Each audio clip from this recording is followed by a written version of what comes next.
क्या है fresh anointing? हमें से कई लोग मसीह है, लेकिन मसीह वाले कोई काम हम पहले जैसे कर नहीं पा रहे। फॉर एग्जाम्पल, हम प्रेयर में स्ट्रगल करते हैं, आराधना में स्ट्रगल करते हैं, वचन नहीं पढ़ पाते, उपवास नहीं ले पाते। हम ये सब करते थे पर अब कर नहीं पा रहे। हमें करने का मन है पर हम कर नहीं पा रहे। सुबह उठना चाहते पर उठ नहीं पा रहे। फास्टिंग में बैठना चाहते, 3 दिन 7 दिन 21 दिन बैठना चाहते पर बैठ नहीं पाते। मन है पर कर नहीं पा रहे। बाइबल है, पता है बाइबल में 66 किताबें हैं, पता है ये सत्य है, पर खोल नहीं पा रहे। जिप खुलता ही नहीं है उसका। क्यों? क्योंकि कहीं ना कहीं हम लोग उस रूटीन में फंस गए। वही रूटीन, वही रूटीन, वही रूटीन, वही रूटीन, वही रूटीन, वही रूटीन, वही रूटीन। अब आदत सी हो गई है चर्च जाना भी। चलो चले जाते, चले जाते, ऐसे बैठ जाते हैं। नहीं, ऐसे लोगों के लिए परमेश्वर फ्रेश अनॉइंटिंग देना चाहता है। फ्रेश अनॉइंटिंग से भरना चाहता है। क्या है फ्रेश अनॉइंटिंग? दुनिया में 2 तरीके की रोटी है। दुनिया में, थोड़ा जोर से बोले, कितने तरीके की रोटी है? 2। पहली रोटी जो सूखी है,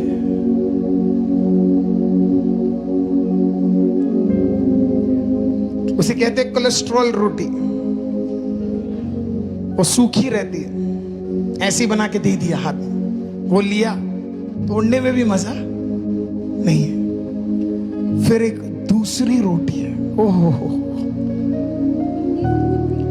वो दूसरी रोटी को हम कहते हैं घी वाली रोटी। ओह, बिल्कुल फ्रेश, उसकी खुशबू ही अलग होती है। उसकी वो लगता है कि वो रोटी बनी है। दूसरा वाला बनता है तो पता भी नहीं लगता, लेकिन जब घी वाला रोटी बनता है ना, ओह माय गॉड, कुछ लोग तो सब्जी भी नहीं चाहिए, उसी रोटी के साथ क्या कर लेंगे, वो खुशी खुशी कर। सुगंध है उस रोटी में, सॉफ्ट है वो रोटी, फ्रेश हो जाता है, वो मजा आता है वो खाने में। ऐसे ही अनॉइंटिंग भी। हालेलुया। आप दूर से आओगे, लोगों को पता लग जाएगा कि अभिषेक आया है करके। आप दूर से आओगे, सबको पता लगेगा कि अभिषेक वाला व्यक्ति बात कर रहा है, अभिषेक वाला व्यक्ति कार्य कर रहा है, पहले ही पता लग जाएगा। फिर एक तीसरी रोटी है, उसे मैं कहता हूं पंजाबी रोटी। उसमें घी लगाया नहीं जाता, घी में रोटी डाली जाती है।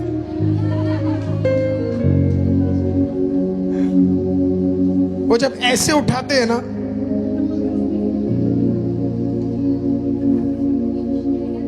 तो अगले रोटी का उसमें से निकल के, काश आपको समझ आ जाता। उस रोटी की एक खासियत है, उसके नीचे जो होगा ना, वो ऑलरेडी सॉफ्ट बन जाएगा, क्योंकि उसमें से जो निकल रहा है ना, वो बाकियों को क्या करेगा, अपने आप वो सही कर। आपको समझ भी आया मैंने क्या कहा? मैंने कहा आपको परमेश्वर इतने अभिषेक से भरने जा रहा है कि आपका अनॉइंटिंग, हालेलुया, आपके परिवार के अंदर फ्लो करने जा रहा है। हालेलुया, आपके काम में फ्लो करने जा रहा है, आपके व्यक्तियों में फ्लो करने जा रहा है, आपके सेवकाई में फ्लो करने जा रहा है। It will flow. आमीन। वो दिया तो सिर्फ आपके ऊपर था, लेकिन आप इतना सरेंडर्ड हो, पहला पॉइंट, इतने सरेंडर्ड हो, वो ओवरफ्लो हो रहा है। हालेलुया। कैसे दिखाऊं आपको मैं? कितने लोग घर में खाना बनाते? उधर वो क्या हुआ आपको? नहीं बनाते आप लोग? पश्चाताप करो, बनाओ भाई। इधर वाले, हेलो, खाना बनाते हो, कुछ तो बनाओ, कुछ तो चेंज आए। हालेलुया। मुझे पता है वहां गर्मी है, अगले हफ्ते आओगे ठंड मिलेगा वहां पे। हालेलुया। पर आजा। एक और है अभिषेक का। John, can you come and hold this please? आपने देखा है वो खाना कितने लोग बनाते? बोला था वो बहनें और भाई जितने भी। अच्छा ठीक है, कितने लोग गोल चपाती बना लेते? ओह माय गॉड, जबरदस्त लोग हो आप लोग। मैं तो बड़ा कोशिश करता हूं, गोल के अलावा बाकी सब बन जाता है। पर किसने कहा है रोटी गोली होनी चाहिए, है ना? अब जितनों ने ये किया है बताना, ठीक है? एक में घी लगाया,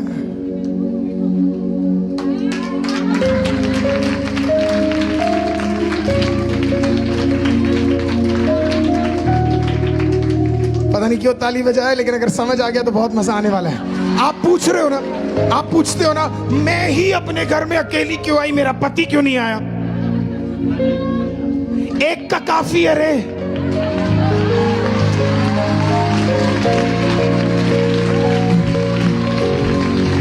तेरे ऊपर जो दिया है उससे खुदा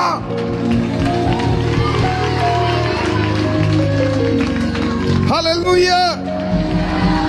तेरा बच्चा भी तेरे को देख के आराधना करते हुए ना, मैं तो कह रहा हूं अगर आप कूद कर आराधना करने वाले व्यक्ति हो, आपका बच्चा भी कूद कर ही आराधना करेगा। और आप अगर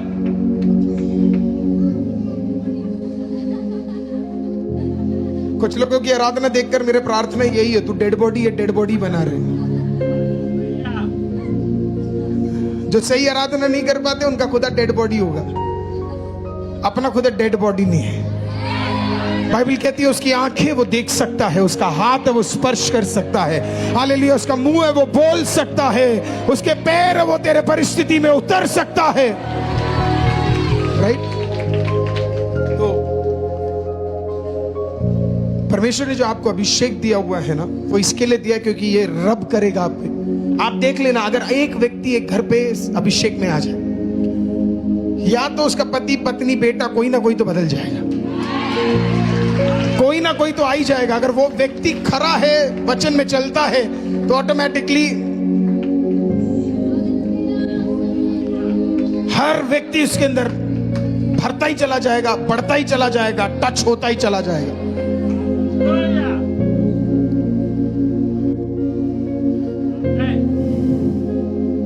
आपको पता है फ्रेश अनॉइंटिंग क्या करता है? आपकी आराधना के लेवल को बदल देता है। गिव मी अ चेयर। और ये मैं बहुत पहले भी बोल चुका हूं, पर सोच रहा हूं कि आपको एक बार और समझा दूं। और आपको ये सुनकर अगर आज बुरा लग रहा है तो प्रभु आपको आशीषित करे। कुछ लोग खुदा की उपस्थिति में बैठते कैसे आपको पता है? मैं कंफ्यूज हो जाता हूं, ये खुदा है कि वो खुदा है।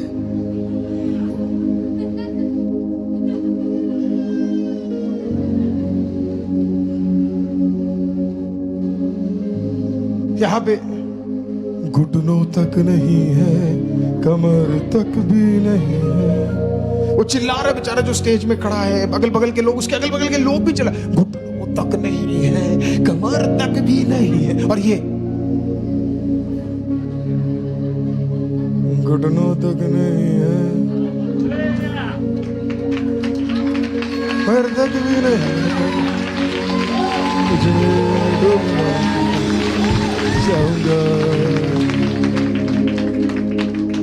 पता नहीं, ये अलग ही लेवल के लोग हैं। ये खुदा के लेवल से ऊपर है।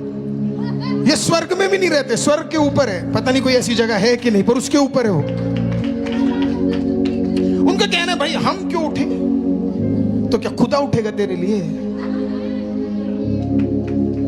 अरे बाबा 257 कंट्रीज के ऊपर आदर वो योग्य रखने वाला परमेश्वर है। वो ताकत पता है आपको खुदा की उसके जुबान में, वो जुबान से एक बात बोल देना। वो कहता है कि बारिश हो जाए तो बारिश तब तक होगी जब तक वो ये ना बोलता बारिश रुक जाए। वो कल को बोलते सूखा आ जाए, इतना सूखा आ जाएगा कि कोई गेस नहीं कर पाएगा। उसमें इतना सामर्थ्य है कि वो आज आपके परिस्थिति में उतर कर बोल दे, एक वर्ड बोल दे, अभी छुटकारा हो, तो अभी कायनात की कोई ताकत उसको रोक नहीं पाएगी। उतना सामर्थ्य खुदा के शब्दों में। और हम कैसे बैठे हैं?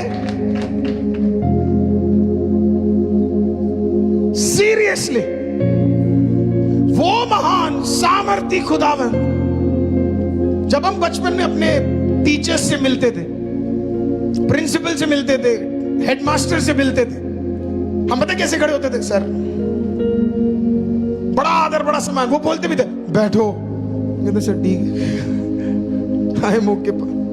वो क्या आदर होता था हमारे टीचरों के लिए। मलाकी की किताब 3 अध्याय 1 अध्याय में इस प्रकार से लिखा है, मैं तुम्हारा पिता हूं, मेरा आदर कहां है? मैं तुम्हारा खुदा हूं, मेरा आदर कहां है? मेरा सम्मान कहां पे है? मैं मसीहों को बोलता हूं, हमारा नाच गाना हर चीज जबरदस्त है।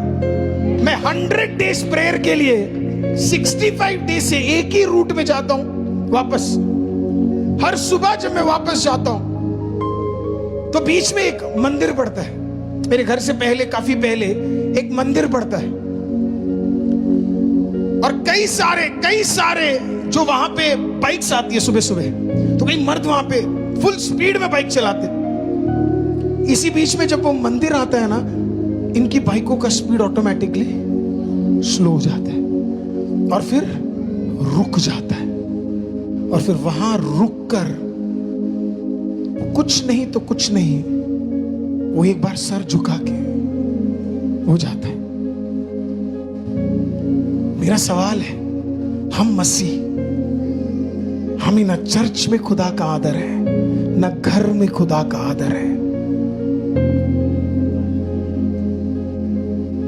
अगर एक हिंदू इतनी शिद्दत के साथ अपने खुदा की इज्जत करता है, मसीह कितना ज्यादा, कितना बेहतरीन। आज हमें आदर होना चाहिए हमारे खुदा का,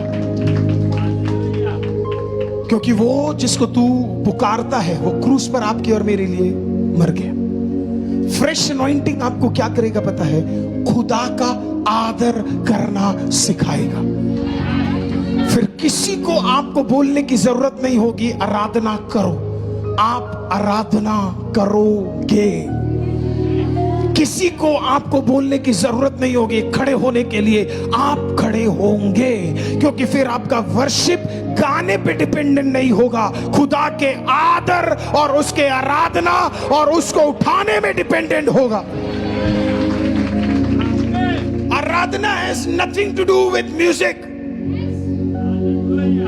आराधना का पर्पस म्यूजिक नहीं है, आराधना का पर्पस शब्द नहीं है, क्वालिटी ऑफ स्पीकर्स नहीं है, ना गिटार है, ना कीबोर्ड है, ना कोई इंस्ट्रूमेंट है। आराधना का पर्पस आप जानते क्या है? उसका आदर करना है। जब आपको फ्रेश अनॉइंटिंग मिल जाएगा, आप इसे उठाकर पढ़ोगे। ये वहां पे पड़ा होगा, आप इसे उठाओगे, आप पढ़ोगे। जब फ्रेश अनॉइंटिंग आएगा, आप दुआ करोगे। You will take out time. Fresh anointing हमें बदल दे।